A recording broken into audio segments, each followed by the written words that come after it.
Hi everybody, and welcome back to the Reconnection space. As you know, this is the space with the Be More world where we look at all things reconnection. Reconnection with ourselves, reconnection with the world around us, the universe, relationships, reconnection with where we're going.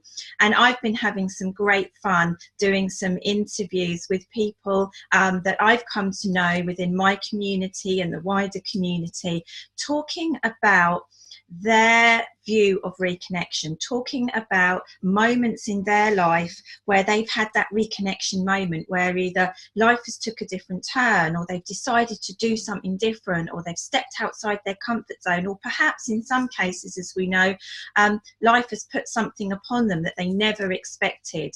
So I'm always excited when I bring a new guest onto the channel, and this week we have the amazing Amelia Thorpe of Feel Good Studios. Hi Amelia, good to have you on.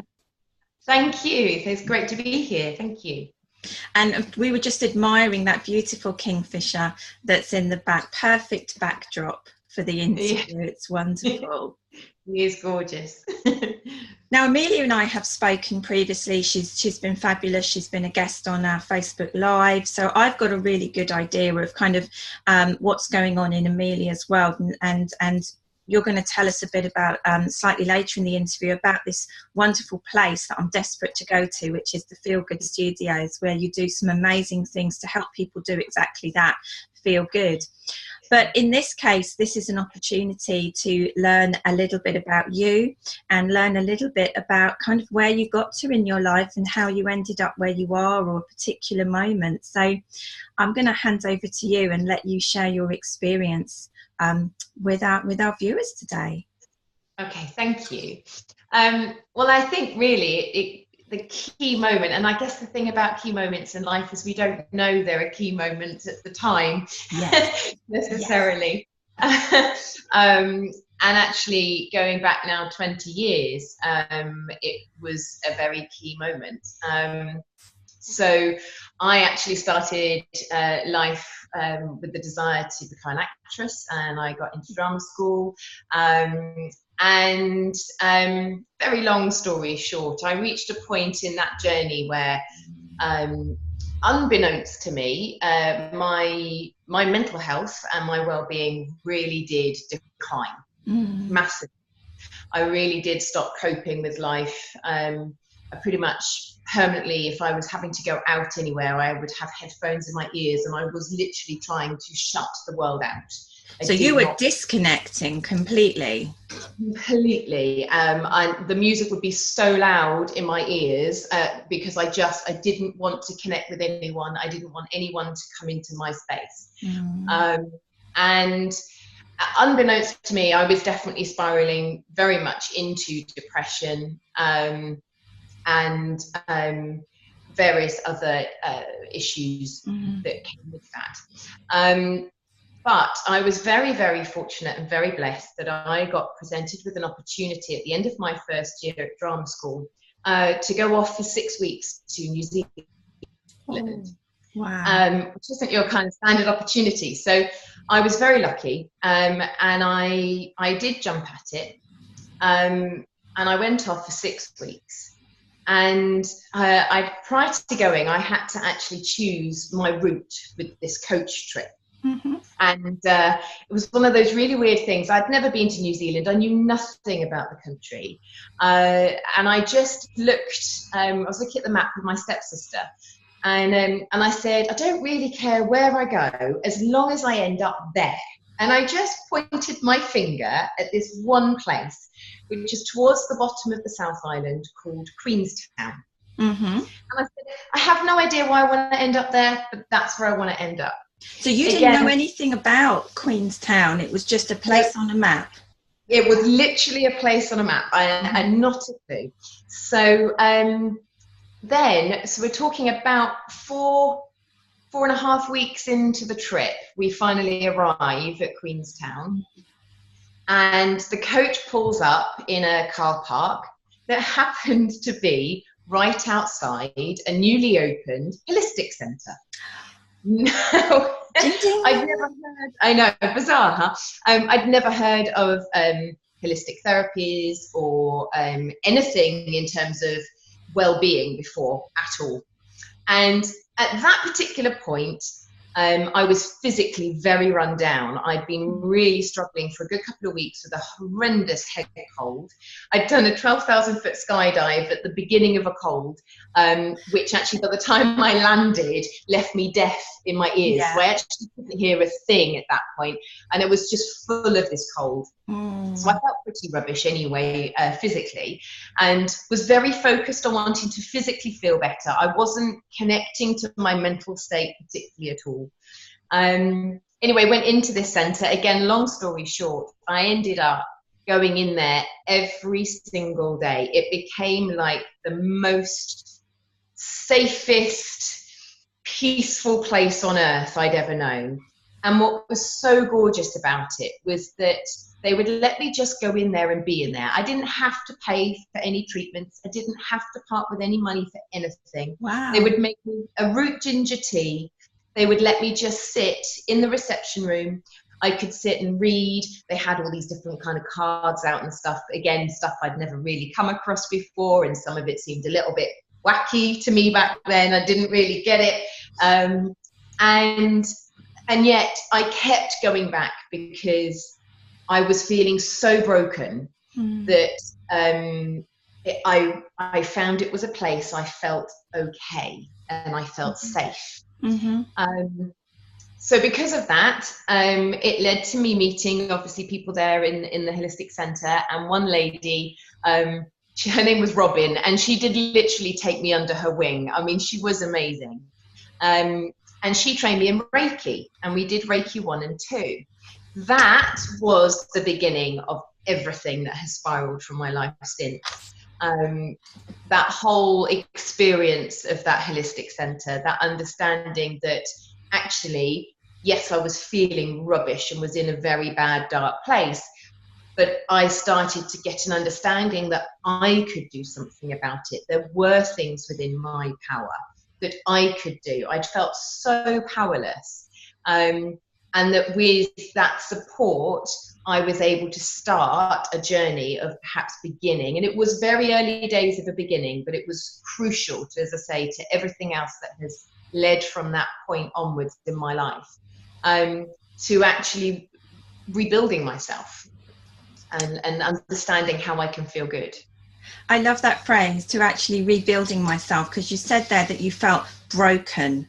You know, so we talk about our mental health, don't we? And in terms of almost a physical being or a physical object, you know, and we feel crushed and we feel broken and, you know, and we're in pieces. And we're talking about that state where it's just not all fitting together, is it? You know, and you can't make sense of what's going on. And being able to put yourself back together, you know, being able to heal yourself. There's such profound ways of helping people to explain what's going on when on the outside, actually physically, you might look very well, but there's a whole host of stuff going on inside for people. Absolutely, absolutely. I think that's, you know, that is one of the biggest struggles, isn't it, really, generally with mental health and us approaching it, because having that real understanding that a person can look whole, they can look physically healthy, they can even have a smile on their face. They could even have a joke with you. That does not mean that they're in a good place on the inside of them at all. Yeah, absolutely. I mean, yeah, and I see clients, and I know you do in your line of work, where there's one aspect of their life where they look like I've had one client call it winning at life. You know, so at work, I've got it all together. At work, I'm, you know, making these decisions and I'm quick-witted and, you know, everything looks great. And having other people who've not experienced it understand almost it's like two different lives going on. It's like flicking a switch. And giving them that vocabulary to be able to explain what it means to you, you know, describing how you feel in a way that you can get other people to understand. That's so important. So I know that's something that you're now very passionate about. So tell us a little bit. So that's amazing. I mean, the fact, I just need to go back to that. You'd never been to New Zealand. You were in a really dark place. You almost like put your finger on the map and went, just going to get there, really, just there. Absolutely, yeah. And you turn up and you have this life-changing event. That's the universe, isn't it? That's what I say to people. That's the universe kind of. That was a long journey to take. That was really a long journey to take, right? Yeah, it really was. It really was. So now you're back in the UK and you've got this amazing place. So what's the ethos of what you do now? So Feel Good Studios, it only opened beginning of October last year, 2017. And we're based in Northampton, and it has very much been inspired by my experience in New Zealand. You know, I wanted a space where people could come and be, where there was no pressure.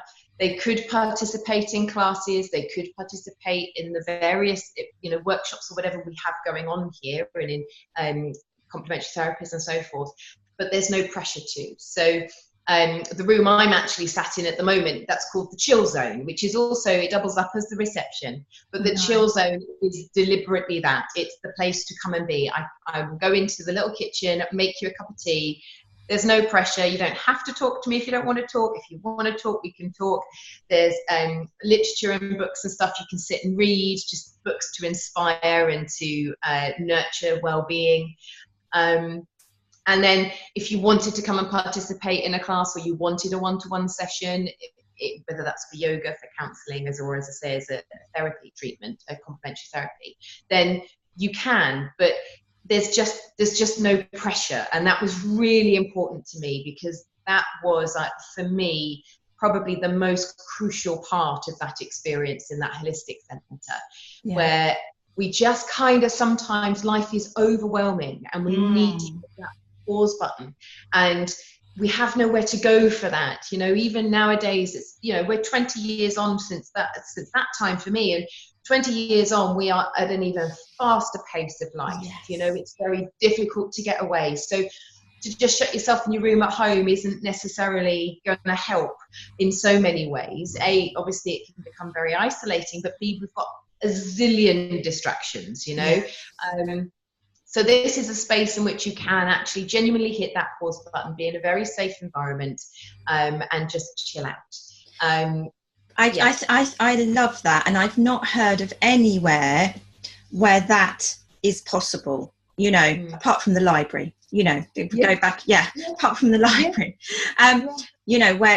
where they create a space of peace, and there's, and I know that if you're feeling in a bad place and you're feeling under pressure, actually booking an appointment to go and see somebody where you're going to have to go in and talk to somebody or engage in a therapy, that's added pressure.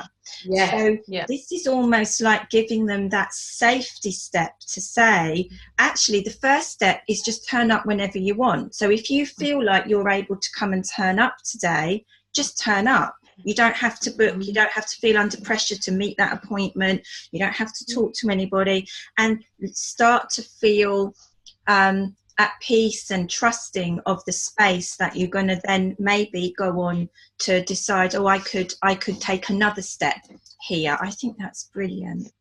Thank you. Well, that other step as well, we've got a room within a room. So that's called the Peace Pod. And again, just as you've just described, that other step. So, you can come and chill out, have a cup of tea in the chill zone. But actually, if you then want to go and whether it's sit and formally meditate, if that's something you do is, just something that you're interested in, you can go in there and do that. But if you have no experience of meditation, it is just a space in which you can grab a cushion and sit on it, or you can lie on the floor and just relax, just completely allow yourself that time to breathe, to feel safe. There's a water feature in there. We've got amazing fairy lights and so forth. It's a really, really relaxing room with Tibetan bells chiming. It's a proper kind of, you just walk in there and go, Yeah. Someone once described it to me and said that they walked in and felt they'd been hugged by the room, you know, which was a gorgeous thing to say. And that meant the world to me. So it was very, again, all part of the vision was having that peace pod and having that space that I wanted to develop, that was there, again, with the no distractions of life, being able to hit that pause button and just have some time to yourself. So then, yeah, I've got that now as well. I know I said when I was talking to you on Facebook for our live the other week, you know, that I wanted to just be there, and you've described it in even more detail, and it just sounds the most amazing place. But I love the fact that it's so in line with that original ethos of what you discovered and how you've now brought that here and put that into practice. Yeah, absolutely. Absolutely. Yeah. So a couple of final questions as we bring our episode to an end. The first one is, as somebody who's gone through that journey, have been in that dark place and have learned to, you know, rebuild yourself, what's one of your sort of first, I call them tips, but I guess guidance, things to consider for someone who's in that space and thinks, could I take that first step? What would you say to them in terms of helping them get back together again? I think the first thing is always becoming aware of where you're at. You know, sometimes it's, you know, as I said, I really didn't realize, I knew I was in a bad place, but I didn't know I was in a bad place, if you know what I mean. You know, you start to use coping strategies to get by, and actually I was using very unhealthy, very destructive coping strategies. So if you're beginning to be aware that you're feeling bad, it's then trying to find, okay, so maybe looking for that yoga class, or finding that place or that person that you can go and speak to. Just get a sense of how that you can begin to start to help yourself to feel a bit more okay. What could be useful as coping strategies with what you're going through right now, than perhaps some of the coping strategies, as I say, I was using that were actually really not helping. Adding to them. Yeah. I would always, as a yoga teacher and the classes we run here, I would always encourage people to look into something like yoga, look into ways in which you can promote your own personal relaxation. I think that's probably the biggest key. And from that, I'd say, if nothing else, just bring your awareness onto your breathing. You know, our breathing informs our emotions very much. And I'm always, every single day, amazed by that and how that profoundly is linked. And if you do nothing else, just become aware of each breath. Take all pressure off yourself and just breathe in and breathe out. Wonderful. I completely agree. It's such a wonderful tool and helps in so many situations. So my final question, as always, when I close an episode, is for you, Amelia, reconnection is what? I think for me, reconnection, it's a gorgeous question, I think is love. I think reconnection is love, because it's about self-love as much as it's about coming from a place of love with other people. And when we have that self-love, we nurture and we look after ourselves and we connect to ourselves. And when we have that love within ourselves, we're able to give that to others, and that enables us to connect to others. So I think for me, the answer is love. Love. Fabulous. So thank you so much for sharing your story, sharing that beautiful journey with us.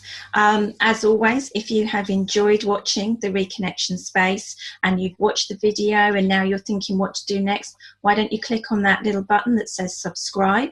The only thing that will happen is you will just get an email every time we launch a new episode, and you'll never miss an episode of the Reconnection Space. If you have a story of reconnection that you think people would love to hear, then why not drop us a note and get in touch, because we're always looking for new people here in the Reconnection Space. And if you have any questions or queries, then do get in touch. So on that note, we'll close the episode. Thank you once again, Amelia, and to everyone out there, Have a wonderful, mindful, healthy rest of the week. Take care.